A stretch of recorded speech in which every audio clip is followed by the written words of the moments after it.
வணக்கம் நேயர்களே, நான் உங்கள் கார்த்திக். நம்முடைய சிறப்பு நேர்காணலில் மூத்த பத்திரிகையாளர் கோட்டீஸ்வரன் இணைந்திருக்கிறார். அவரிடம் விரிவாக பேசலாம். வணக்கம் சார்.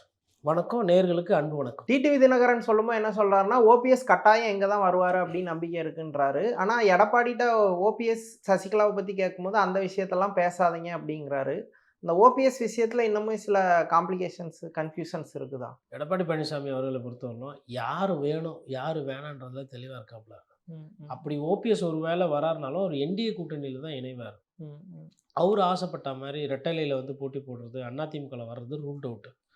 ஏன் இதை வந்து நான் கிட்டத்தட்ட ரூல்ட் அவுட்டுன்னு சொல்கிறேன்னா, நேற்று பிரதமர் வராரு, அப்புறமா பேசிக்கலாம், நீங்கள் ஃபஸ்ட்டு வாங்க மேடை ஏறுங்கன்னு கொஞ்சம் யாருன்னா போய் உழைச்சி கொஞ்சம் கால்குலேட் பண்ணியிருந்தாங்கன்னா வந்துட்டுருப்பார். நான் யதார்த்தத்தை பேசுகிறேன். அப்போது என்னென்னா, ஏதோ ஒரு விஷயம் வந்து எதிர் கேம்பில் இருக்கவங்களுக்கு தெரியுது. இன்னொன்று, இதே நேரத்தில் வந்து திமுக கூட அவர் பேசிக்கிட்டு இருக்காருன்ற ஒரு பேசு பொருள் இருக்குது. அவர் திமுக கூட போனால் நமக்கு என்ன லாபம், அவர் நம்மக்கிட்ட வந்தால் நமக்கு என்ன லாபம், இங்கே இருந்தால் லாப நஷ்ட கணக்கு அவங்க இந்த நேரம் பார்த்துருப்பாங்க. பார்க்கும்போது அவங்க என்ன நினைக்கிறாங்கன்னா, இல்லை ஓபிஎஸ் இல்லைன்னா பரவாயில்ல அப்படின்ற ஒரு புரிதலில் என்டிஏ தலைவர்கள் வந்திருப்பாங்க. ஏன்னா அண்ணாமலை கூட இப்போ பேசுறது கிடையாது, நயினார் நாகேந்திரன் வாய்ப்பே கிடையாது. அப்போது இபிஎஸை பொறுத்தவரை என்னென்னா, இவங்கெல்லாம் இருந்தால் போதும், எனக்கு அவங்கெல்லாம் வேண்டாம் அப்படின்ற அந்த ஒரு முடிவுக்கு போயிட்டார். அதனால் அவருக்கு வந்து என்டிஏல சேர்றதுல சிக்கல் இருக்குது. அது முயற்சி கண்டிப்பாக எடுப்பாங்க. ஓபிஎஸ் வந்து வேண்டான்னு விடமாட்டாங்க. பட் ஆனால் ஏடிஎம்கேல டோர் இஸ் க்ளோஸ்ட். அது ஒருவேளை என்டிஏ அலைன்ஸ்ல வேணா சேர்க்க வாய்ப்பு இருக்கு. ஏடிஎம்கேல அப்படிங்கிற ஒரு சோனுக்குள்ள அவரால் வர முடியாது, வாய்ப்பு இல்லை. அது அப்படி ஒன்று நடக்குமே ஆனால் மோடி வரும்போது அது நடந்துருக்கும். ஏன்னா மோடி அவர்களை மேடையில் வைக்கும்போது எவ்வளவு தலைவர்களை மேக்சிமம் ஏற்றணுமோ அப்படி ஏற்றணும்னு சொல்லிட்டு முடிவு எடுத்து முயற்சி பண்ணாங்க. இப்போது ஐயா ஜெகன்மூர்த்தியை ஏற்றுறீங்க நீங்கள், அதுக்கப்புறம் ஐயா பச்சமுத்து பாரிவேந்தரோட பேரை சொல்கிறீங்க, அப்புறம் ஏசி சண்முகம் இருக்காரு, அப்புறம் ஜான் பாண்டியன் இருக்கிறாரு, எல்லாரும் இருக்கும்போது அப்போது இவர் வந்து அப்படி ஒரு வாய்ப்பு இருந்தால் இவர்களை விட இவர் பெரிய தலைவர் தான், அதில் டவுட் கிடையாது. ஏன்னா முன்னாள் முதலமைச்சராக இருந்தவர் ஓபிஎஸ் அவர்கள். அப்போது அப்படி ஒரு எண்ணம் இருக்கு, இல்லை அப்படி ஒரு தேவை இருக்குமேனால் இந்த நேரம் சேர்த்துருப்பாங்க.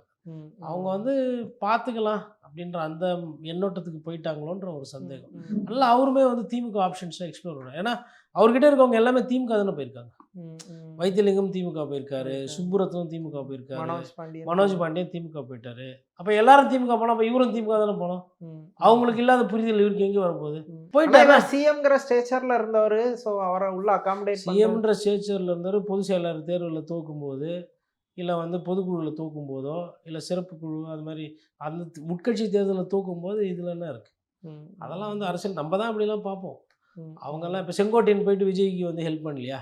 நான் எம்ஜிஆர் காலத்து அரசியல்வாதி, நான் பேசியிருக்காரு, நான் எனக்கு வந்து முதல்ல ஒரு வாய்ப்பு வர வேண்டாம் அப்படின்லாம் இல்லைல்ல. உங்கள் விஜய் உயிர் என்ன வரவா அப்படின்னு அந்த பாட்டு போட்டால் வைப் வராருல. இப்போ அது மாதிரி மாறிக்குவாங்க. அதெல்லாம் வந்து அரசியல்வாதிகள் வந்து அந்த அடாப்டபிலிட்டி ஜாஸ்தியாக இருக்குங்க. நம்ம தான் வந்து அன்றைக்கி வைகோ இப்படி பேசினார், டிடிவி அப்படி பேசினார், நம்ம தான் ஃபீல் பண்ணிருப்போம். அவங்க பார்த்தா நல்லா உட்காந்து விருந்து பழக்க வழக்கம்லாம் தேவைப்படுமோ அழகாக பழகிக்குவாங்க. அன்புமணி ராமதாஸ் என்ன சொன்னார்? அதிமுகவில் இருக்கிற தலைவர்களை பாட்டு டயர் நக்கினார். அப்புறம் டயர் பின்னாரே திருப்பி ஓடினாரா அப்படின்னு சொல்லிட்டு சமரசம் பேசியிருந்தாரா முன்னாள் சட்டமன்ற உறுப்பினர். அதனால் அரசியல் நிரந்தர எதிரியும் இல்லை, நிரந்தர நண்பரும் கிடையாது. யார் வேணா அப்படி ஐயா அண்ணன் நாஞ்சில் சம்பத்து அவர் எதிர்த்து பேசாத கட்சி இருக்கா? அப்புறம் அதனால் அவங்க வந்து அதெல்லாம் மறந்து போயிடும். நம்ம தான் அதை பற்றி பேசிக்கிட்டு இருக்கோம், இப்படி சொன்னார் அப்படி சொன்னார். இப்போ அன்றைக்கி சொன்னேன் அது வேறு வாய், இன்றைக்கி சொல்கிறேன் இது வேறு வாய் அப்படின்ட்டு போயிட்டே இருக்கும். அதனால் நம்ம வந்து அதெல்லாம் வந்து அரசியல்வாதி பேச்சு அதோட போச்சு, அவ்வளோதான். இப்போ எடப்பாடி பழனிசாமி டிடிவியை உள்ள அகாமடேட் பண்ணுறதுக்கு எந்த பாயிண்டில் கன்வின்சிங் ஆனார்? அவருக்கு ரியாலிட்டி அண்டர்ஸ்டாண்ட் ஆகிடுச்சா, இல்லை டிடிவியால் எந்த டிஸ்டர்பன்ஸும் இருக்காது அப்படின்ட்டு ஒரு புரிதல் வந்துடுச்சு? நான் முதலமைச்சர் ஆகணும், கட்சி வளருது, கட்சி வந்து முக்கியத்துவம் கொடுக்கணும், அவங்களும் பாவம் இங்கேருந்து பிரிஞ்சு போனவங்க, அதெல்லாம் நான் முதலமைச்சர் ஆகணும்னா அதற்கு அங்கே இருக்கக்கூடிய அந்த 4-5% ஓட்டு தேவை. அந்த ஓட்டு இங்கேருந்து போன ஓட்டு தான், அதிமுக கட்சியிலேருந்து பிரிஞ்சு போனது தான். அவங்க வந்து அதிமுகவை எதிர்த்து தனியாக இன்னொரு சின்னத்தில் போடுறாங்க, அவங்க உதயசூரியனுக்கு போட மாட்டாங்க. அப்போ அந்த ஓட்டு திருப்பி இலைக்கு வரணும். அதற்காக என்ன காம்ப்ரமைஸு? அவங்க குக்கரில் கொஞ்சம் பேர் நிற்க போகிறாங்க, அப்போ இலையோட ஓட்டு குக்கருக்கு போகணும். இதுக்கு நான் தயார். அதாவது இது கட்சின்றது இது குடும்ப சொத்து கிடையாது, எனக்கு என்ன வேணுமோ நான் அப்படி முடிவு பண்ணுறது. அப்போ நீங்கள் முதலமைச்சர் ஆகணும்னா டிடிவி தினகரன் பக்கத்தில் உட்காந்து நீங்கள் சகோதரர் கூப்பிடணும், அவர் சகோதரர் கூப்பிடணும், 2 தொண்டர்களும் வேலை செஞ்சால் தான் அவருக்கு எம்எல்ஏவும் உங்களுக்கு முதலமைச்சர் பதவியும் கிடைக்கும். அந்த அடிப்படையில் தான் 2 பேரும் சமரசம் பண்ணின்னு சரி நம்ம ஒன்றா இப்போது ராஜ் தாக்கரே உத்தவ் தாக்கரே எதுக்கு ஒன்றானாங்க? ஜெயிக்கும்போது கம்பீரமாக இருப்பாங்க, நான் தான் 2 தேர்தல் அடி வாங்கினதுக்கப்புறம் என்ன ஆகிடும்?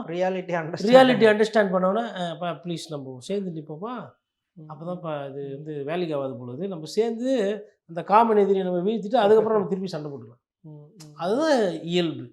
ஆனால் ஃபியூ டேஸ் வரைக்கும் மாறி மாறி சண்டை போடும்போது கேடர்ஸ் வந்து கன்வின்ஸ் ஆயிடுவாங்களா கடைசி நேரங்கும்போது? காடர்ஸ்க்கு வந்து பிரச்சனை கிடையாதுங்க. தொண்டர்கள் வந்துங்க தலைமை என்ன சொல்லுதோ அதை அப்படியே கேட்டுட்டு போகிறவங்க தான் தொண்டர்கள். தொண்டர்கள் வந்து ஒரு மாதிரி இமோஷ்னலாக இருப்பாங்க. அவங்கள பொறுத்தவரைலாம் அமமுக தொண்டர்களும் சரி, அதிமுக தொண்டர்களும் சரி, தொண்டர்களுக்கு எந்த பிரச்சனையும் இல்லை. நிர்வாகிகளுக்கு பிரச்சனை வரும். இப்போது அம்மா மக்கள் முன்னேற்ற கழகத்திலையுமே வந்து ஒரு வேட்பாளர் இருப்பார். உதாரணத்துக்கு இப்போது தஞ்சாவூர் எடுத்துக்க, மன்னார்குடி எடுத்துக்க, டிஆர்பி ராஜா ரொம்ப கம்ஃபர்டபுளாக ஜெயிச்ச ஒரு தொகுதி. ஆனால் அங்கே அம்மா மக்கள் முன்னேற்ற கழகத்துக்கு ஒரு 20% வாக்கு வந்து வாங்கி காட்டியிருக்காரு இந்த வேட்பாளர். இப்போ அந்த வேட்பாளரை எடுத்துகிட்டு வந்து திருப்பி போட்டு அதிமுக அந்த வேட்பாளரை பேக் பண்ணதுன்னா மன்னார்குடியில் அமைச்சர் டிஆர்பி ராஜா சுலபமாக ஜெயிக்க முடியாது. கடும் போட்டி. போன வாட்டி ஜாலியாக ஜெயிச்சார், இந்த வாட்டி கடும் போட்டி. ஒரு வேளை வேறு எதனா கடைசி நேரத்தில் மாறுச்சுன்னா அமைச்சரே தூக்குறதுக்கு வாய்ப்பு வந்துடும். எதுக்கு சொன்னோன்னா நம்ம யதார்த்தத்தை பேசும். அப்போது அந்த கட்சிகள் சேர சேர சேர அந்த வாக்குகள் வந்து கூடுறதுக்கு வாய்ப்பு. அதே நேரத்தில் கூட்டணி நிறைய உள்ளடிப்பு வேலை பார்க்குறதுக்கும் வாய்ப்பு இருக்கு.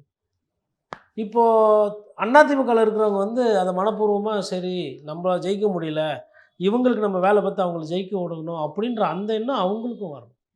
அங்கே இருக்க கட்சிக்காரர்களுக்கும் அதுவும் ட்ரான்ஸ்ஃபர் ஆகும். அப்போது அலையன்ஸ் வந்து அதனால தான் இதில் வந்து நான் தொண்டர்கள் வந்து 2 சைடுமே பேலன்ஸ் ஆகிடுவாங்க, மேட்ச் ஆகிடுவாங்க, வேலை செய்வாங்க.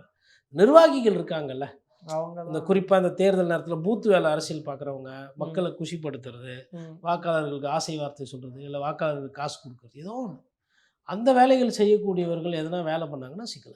பொதுவாக பிஜேபி வந்து அதிமுகவை உடைக்க பார்க்குது, அதிமுகவை வீக் பண்ணி அந்த இடத்த பிடிக்கணும் பார்க்குது அப்படிங்கிறது தான் கருத்தாக இருந்துச்சு. அதுக்காக நிறைய விஷயங்களும் செஞ்சுது. இப்போ எதுக்காக இவ்வளோ எஃபர்ட் போட்டு ஏடிஎம்கே அலைன்ஸை வந்து பவராக ஆக்குது? டிஎம்கே ஆட்சியை மாற்றணுங்கிறது மட்டும்தான் அதோட நோக்கமா, இல்லை அதை மீறி எதுவும் பெரிய பிளான் வச்சுருக்காங்களா? அதாவது அதிமுகவை அவங்க கபலீகரம் பண்ண அதிமுக வந்து பாதிப்புக்கு உள்ளாக்கணும்னு அவங்க முடிவு பண்ணி முயற்சி எடுத்தது உண்மைதான். இது எப்படி உண்மைதான்? அதிமுக எப்படி பாஜகவோட உட்கட்சி விவகாரத்தில் செயல்படும் அப்படின்னு சொல்லிட்டு ஒரு சில பாஜக நம்ம மீது கோவப்படலாம். எப்போ ஒரு கவர்னர் அவர் வேலை வெட்டியெல்லாம் விட்டுட்டு ஒரு சிஎம் டெப்டி சிஎம்மாக இருக்கக்கூடியவங்கள அல்ல ஆகக்கூடியவங்கள எப்போ கைக்கு சேர்க்குறாருன்னா, அதான் வழக்கமாக ஒரு பிரச்சனை வந்ததுன்னா கவர்னருங்க என்ன பண்ணுவாங்கன்னா ஆட்சி கழிச்சு விட்டு போயிடுவாங்க. பொலிட்டிக்கல் இன்ஸ்டெபிலிட்டி இருந்ததுன்னா. ஆனால் பொலிட்டிக்கல் ஸ்டெபிலிட்டி இருக்கணும்னு சொல்லிட்டு என்ன பண்ணாங்க, சேர்த்து வச்சாங்க. அப்போ இது ஃபஸ்ட்டு வேணும். கவர்னர் வந்து மத்திய அரசோட கைப்பாவின்றது குழந்தைய கேட்டால் கூட சொல்லும். அப்போ கவர்னர் அந்த மாதிரி ஒரு காரியத்தை பண்ணார். அதுக்கப்புறம் எதுக்கு செங்கோட்டையனை கூப்பிட்டு டெல்லியில் பார்க்கணும்? அவர் யார், எந்த கட்சி? ஏடிஎம்கே. நீங்கள் எந்த கட்சி? பாஜக.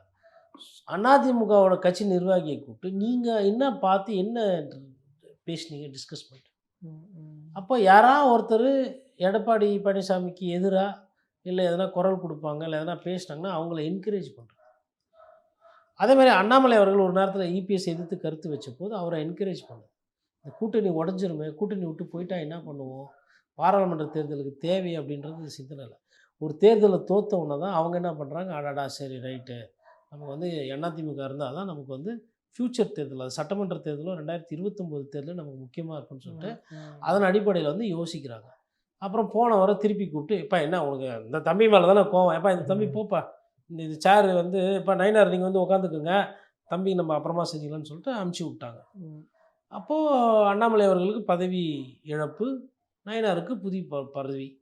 அதெல்லாம் வந்து எடப்பாடி பழனிசாமியை வந்து ஓகே அப்படின்னு கம்ஃபர்ட் பண்ண அப்புறம் கூட்டணி பேசி முன்கூட்டியே வந்து கூட்டணியில் வந்துட்டாங்க. இப்போ எதுக்கு இவ்வளோத்தையும் பண்ணுறாங்கன்னா, 2026 மேபி அவங்க நினைக்கிற மாதிரி ஒரு ஆட்சி இருந்ததுன்னா, பாராளுமன்ற தேர்தலில் வேறு எங்கன்னா ஓட்டு குறைஞ்சி சீட்டு போச்சுன்னா தமிழ்நாட்டிலேருந்து கொஞ்சம் சீட்டு கிடச்சி நம்ம ஆட்சியை தக்க வச்சுக்கலாம். தமிழ்நாடை வச்சு பேலன்ஸ் பண்ணலாம். 40 சீட்டு பாண்டிச்சேரியோடு சேர்த்து இந்த 40 சீட்டில் பாஜக கட்சது பெரிய கோழி முட்டை.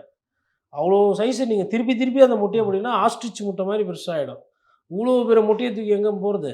ஏன்னா எப்படி என்ன ஆகுன்றது தெரியாது. அதனால் தமிழகத்தில் வந்து நம்ம கொஞ்சம் யார் கூடனா சேர்ந்து பயணம் பண்ணணும், ஃபஸ்ட்டு அழிக்கணும்னு முயற்சி பண்ணாங்க. அது முடியல அதிமுகவை.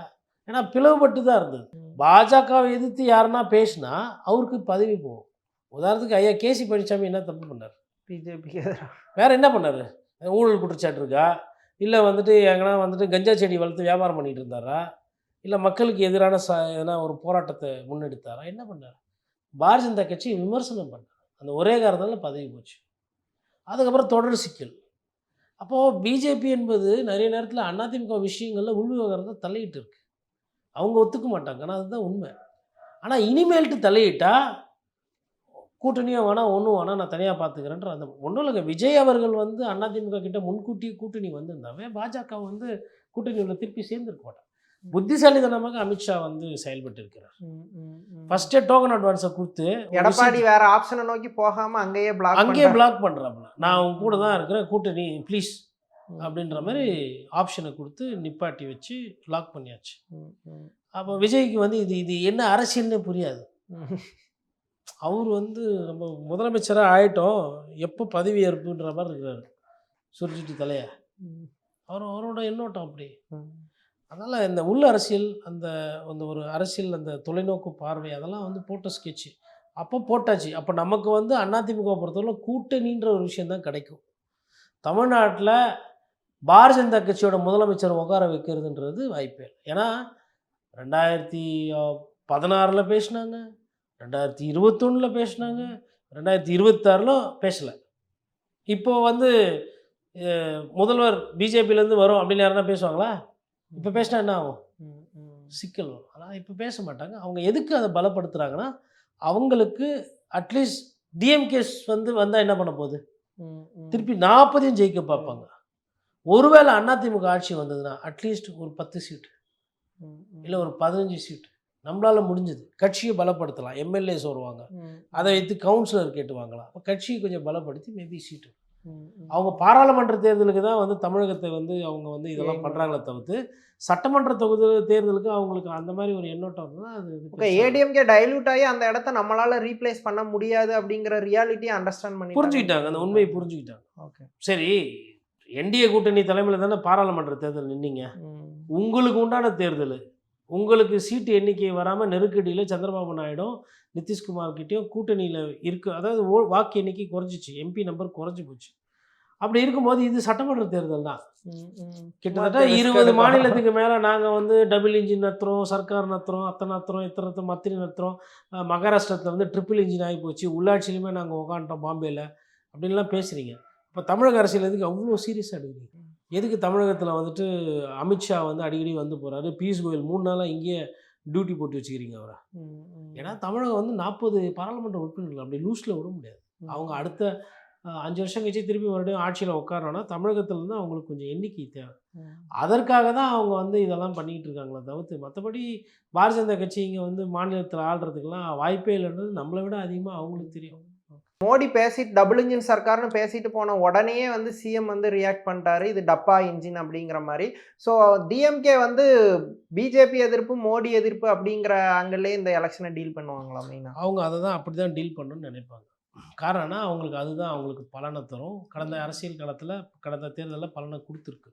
அதனால் எடப்பாடி பழனிசாமி அதிமுகனா வந்துட்டு நீங்கள் பெரிய விமர்சனமோ இல்லை இது மத்திய அரசு வந்து எதிர்ப்பு அப்படின்றது சொல்ல முடியாது. அதிமுக வந்து தமிழகத்தில் ஆண்ட கட்சி, திமுக விட அதிகமான குறுகிய காலத்தில் அதிக நாட்கள் ஆண்ட கட்சி. ஸோ அப்போ அதிமுக பேச்சு நம்ம போனோம்னா நமக்கு டேஞ்சரு. ஆனால் நம்ம என்ன பண்ணோம்னா அவங்கக்கிட்ட இருக்கிறதே வீக் பாயிண்ட் எது? பிஜேபி. இப்போ ஒரு எதிரி இருக்கார். இந்த வீடியோ கேம்ஸ்லாம் பார்த்தீங்கன்னா பிளட் லைன்னு ஒரு விஷயம் சொல்லுவாங்க. எதிரி எந்த இடத்துல அடிபட்டுக்குதோ திருப்பி அந்த இடத்துல அடித்தா அவங்க சீக்கிரமாக சாவாங்க. அந்த அடிப்படையில் பிஜேபியை வந்து டார்கெட் பண்ணும் டிஎம்கே. ஏடிஎம்கே என்ன பண்ணோன்னா, எப்பா அவர் இல்லைப்பா டார்கெட்டு, மோடி கிடையாதுப்பா, சிஎம்மு பிஎம் நானுப்பா அப்படின்னு அவங்க குறுக்கில் வருவாங்க. யார்? இபிஎஸ். அப்போ இவர் என்ன பண்ணுவார்? ஸ்டாலின், ஐயோ நம்ம பங்காளிப்பா, சண்டை எனக்கும் அவருக்கும் தான், ஐயோ இது பாராளுமன்ற தேர்தல் இல்லைங்க. அந்த பீப்புளை வந்து ஏடிஎம்கேவால கன்வின்ஸ் பண்ணிட முடியுமா? அது மோடி எதிர்ப்பு நீங்கள் பண்ணுற ட்ராமாலாம் பப்ளிக்கு தெரியாதா? கவுன்சில் சீட்டுக்கும் பாராளுமன்ற சீட் தேர்தலுக்கும் சட்டமன்ற தேர்தலுக்கு கூட வித்தியாசம் தெரியாமல் இருக்கிறாங்க. இல்லை, பீப்புளுக்கு அந்த கிளாரிட்டி உண்டு. ஆனால் பீப்புளுக்கு இதை விட அதிகமான கிளாரிட்டி இருந்த காரணத்தால் தான் அம்மையார் ஜெயலலிதாவை தோக்கடிச்சாங்க. பீப்புளுக்கு இதை விட அதிகமான கிளாரிட்டி இருந்ததால் தான் எம்கே ஸ்டாலின் அவர்களை தோக்கடிச்சாங்க. பீப்புளுக்கு இதை விட அதிகமாக கிளாரிட்டி இருந்து அதை விட அதிகமான கிளாரிட்டி கலைஞருக்கு இருந்ததுனால தான் கலைஞர் என்ற அரசியல்வாதி, கலைஞர் என்ற பத்திரிகையாளர், கலைஞர் என்ற எழுத்தாளர் தோற்கவே இல்லை. யார் மக்களை எவ்வளோ புரிஞ்சிருக்கிறாங்கன்றதான் இங்கே முக்கியம். நீங்கள் சொல்லலாம் பாஜகவே நாங்கள் எதிர்க்கிறோம், வர தேர்தலில் பாஜக 234 தொகுதியில் போய் நிற்க போதா? இல்லை. அப்புறம் அது எப்படி சர்க்கார் ஆகும்? என்டிஏ சர்க்கார் ஆகும்? இல்லை, ஆனால் இப்போ டிஎம்கே வந்து அடிமை அதிமுக இல்லை பிஜேபி ஆட்சி பாஜகவுக்கு எடப்பாடி பழனிசாமி ரொம்ப தாராள சாமியாக 30 சீட்டு குத்துறாரு. போன வாட்டி உங்களுக்கு 20 குத்தம்பா போப்பா. நயினார் அழகாக இருக்காரு, அண்ணாமலை தம்பி கருத்தா என்னை வந்து முதல்வராக ஏற்றுக்கிட்டாப்புல, 2 பேரும் வேலை செய்கிறீங்கன்றீங்க, உனக்கு ஒரு 5 உனக்கு ஒரு 5, பியூஷ் கோயலும் சந்தோஷமாக போட்டோம். 30 சீட்டு கொடுத்தாரு. 30 சீட்டாக பாஜக ஜெயிச்சிச்சு. சர்க்கார் கவர்மெண்ட் வந்துருமா? இல்லை, இது சாத்தியமா? இல்லை, ப்ராக்டிக்கலாக சாத்தியம் இல்லை. ஆனால் மக்களை பிலீவ் பண்ண வைக்கிறதுக்கான பாசிபிலிட்டிஸ் அது பண்ணலாம், பர்செப்ஷனில் பண்ணலாம். ஏன்னா மேஜர் இஷ்யூஸ். போன வாட்டி திமுக ஒரு சில வாக்குறுதிகள் கொடுத்துச்சு. திமுக கொடுத்த வாக்குறுதிகள் ஒன்றினாலே தான் ஜெயிச்சாங்களா? இல்லை, பர்செப்ஷன் மேஜர் ரோல். அதிமுக மேலே கோபம். பர்செப்ஷன்ன்றது முதல்ல இருக்கிறது. நீங்கள் ஃபஸ்ட்டு அந்த 5 ஸ்டேஜ் முக்கியங்க. ஃபஸ்ட்டு கட்சியோட பர்செப்ஷன், இது ஒன்று. 2வது கூட்டணி பலம், இது அரித்மெட்டிக் கெமிஸ்ட்ரி, இது 2வது. 3வது வந்துட்டு பிரச்சாரம் யுக்தி, அதாவது எந்த ஆயுதத்தை எடுத்து போட்டு இப்போ 2G பார்த்திங்கன்னா ஒரு பிரச்சார யுக்தி. அதுக்கப்புறமா பார்த்திங்கன்னா பாஜக இங்கே கால் ஊன்றிடும் அப்படின்றது ஒரு பிரச்சார யுக்தி. இது வந்து அப்புறம் கலைஞர் குடும்ப அரசியல்ன்றது அது ஒரு பிரச்சார யுக்தி. அது வந்து குடும்ப அரசியல் இங்கே வேலையே ஆகலைன்னுலாம் சொல்ல முடியாது. அம்மையார் ஜெயலலிதா அதிகமாக பேசுறது குடும்ப அரசியல் தான்.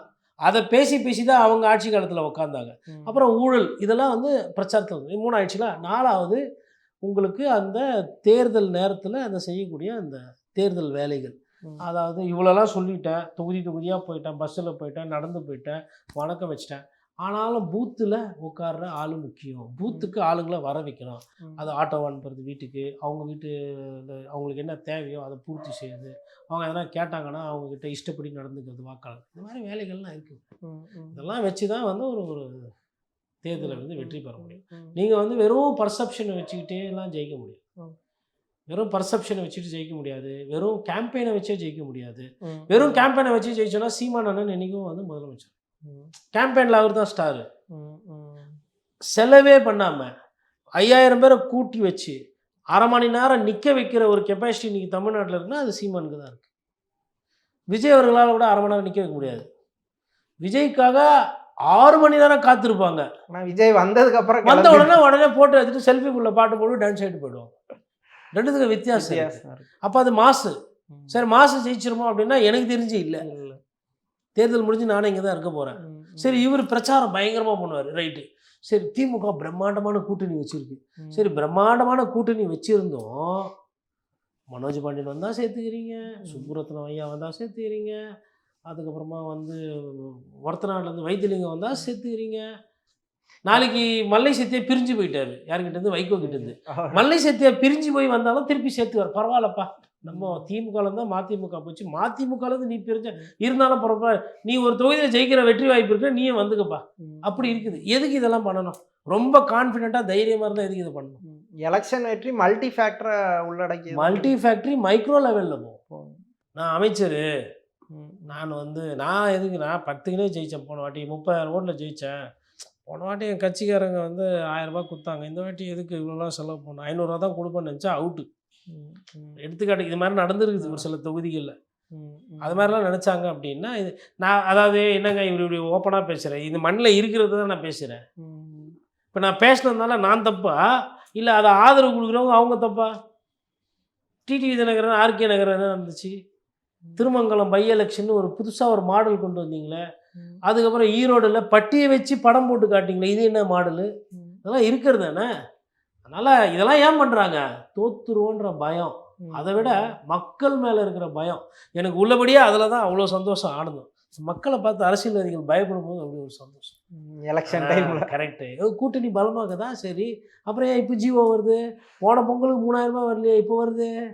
அந்த பயம் என்றைக்குமே எல்லாருக்கும் இருக்கும். தூய்மை பணியாளர்கள் போராட்டம் பண்ணுங்க, என்ன பண்ணுவீங்க, பண்ணுங்க. அப்புறம் ஏன் யூட்டர்னு, எதுக்கு சமரசம்?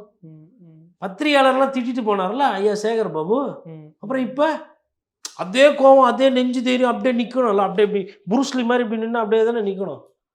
ஏன் மாறுறீங்க? இல்லை பரவாயில்ல வாங்க பேசுவோம். எதுக்கு பண்ணுறீங்க? அது பயம் இருக்குல்ல, அந்த பயம் இருக்கணும். ஒவ்வொரு கட்சிக்கும் இருக்குது. என்டிஏ சர்க்கார் சொல்லும்போது அதிமுக பயம் வருதுல்ல, ஐயோ சார் அதை ஒண்டி சொல்லாதீங்க. நீங்கள் 2 பேரும் பெரிய தலைவர் தான். நீங்கள் உங்கள் பேர் அமித்ஷாஜி எல்லாருக்கும் தெரியும், உங்கள் பேர் மோடிஜி எல்லாருக்கும் தெரியும்.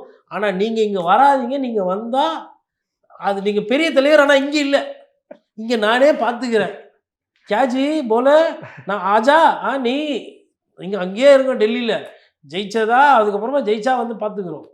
அதனால் அடிக்கடி எவ்வளோக்கு பாஜக தலைவர்கள் இங்கே வந்து பிரச்சாரம் பண்ணலையோ அவ்வளோக்கு அது வந்து அதிமுக கூட்டணிக்கு நல்லது. அதிமுக தலைமையில் அவங்க போட்டி போட்டாங்கன்னா அது வந்து அவங்களுக்கு வந்து ஒரு நல்ல வெற்றி வாய்ப்பாக இருக்கும். ஓகே சார், தமிழ்நாடு அரசியல் குறித்து பல விஷயங்களை ரொம்ப விரிவாக பேசுனீங்க. நன்றி.